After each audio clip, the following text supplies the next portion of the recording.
Loss, it can just reshape our entire world in a single moment. It's something we all face, but at the same time, it's so personal. And understanding it a little better, well, that can bring a lot of comfort. So today, we're going to gently walk through what grief really is and what that path toward healing can look like. And this quote, wow, it just gets right to the heart of it, doesn't it? Grief isn't some problem that you need to solve. It's really just a reflection of a deep, meaningful connection. I love this idea. Think of it like the shadow that proves the light was there. It means something beautiful existed. Right. So the goal here isn't to somehow erase grief. I mean, that's just not possible or even desirable, really. It's about learning how to understand it, how to just sit with it, and eventually, how to weave it into our lives in a way that lets us truly heal. Okay, and this is probably one of the most important things to remember. Feeling that incredible weight of loss is not a sign of weakness. Not at all. It's actually a testament to how powerful that bond was. It's proof that you were lucky enough to love someone that much. It's a completely normal and frankly necessary part of being human. All right, so let's talk about the journey itself. Because it's so important to get this right from the start, there is no right way to grieve. There just isn't. Your path is yours, and yours alone. And it's not going to look like anyone else's. So, what does that actually mean day to day?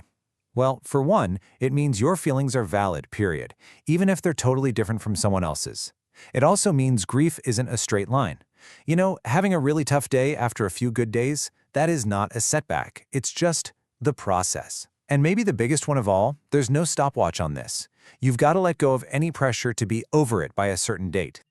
Now, I'm sure most of us have heard about the 5 stages of grief, right? But here's the key thing to understand about them. Think of them less like a rigid roadmap you have to follow step by step, and more like, well, common landmarks on a big winding journey. You might visit some, you might skip others entirely, or you might circle back to one you've already seen. And this is so important because if you try to force your experience into these neat little boxes, you can end up feeling like you're doing it wrong. And you're not. They're just common patterns, not a prescription.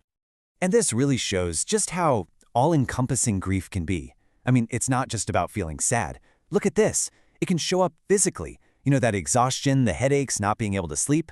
Mentally, it can create this total brain fog, making it impossible to concentrate. It can even make you question your deepest beliefs.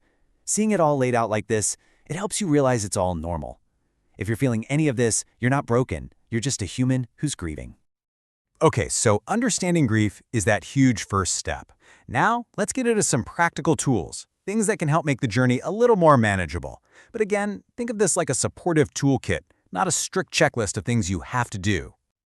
So the big question is, what can you actually do to support yourself through this? Let's look at a few really powerful, but also really gentle strategies.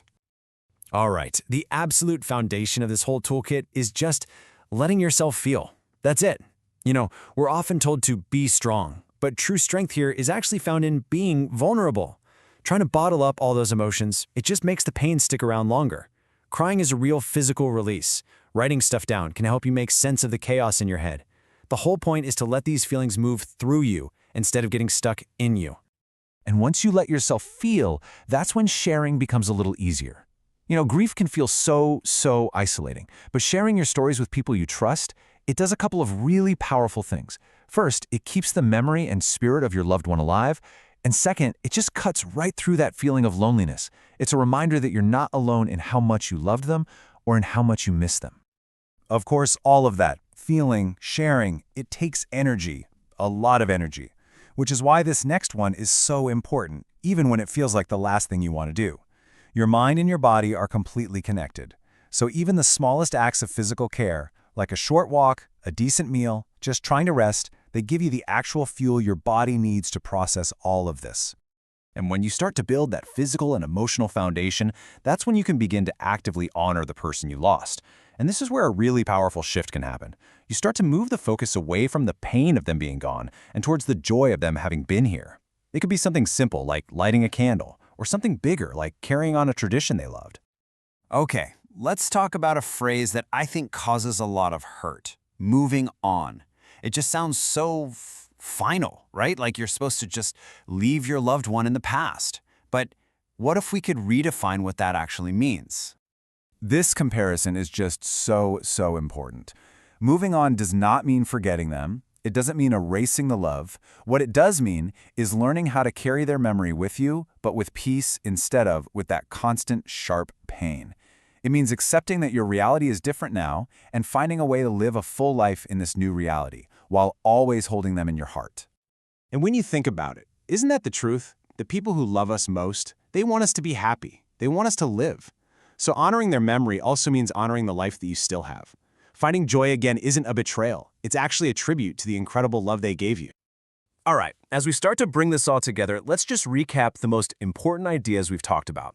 You can think of these as gentle anchors for those days that feel especially heavy.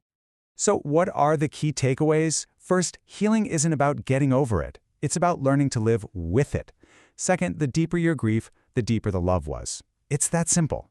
Also, please, be patient with yourself. Healing takes time. And finally, and maybe most importantly, you are not alone. Let's end on this last thought.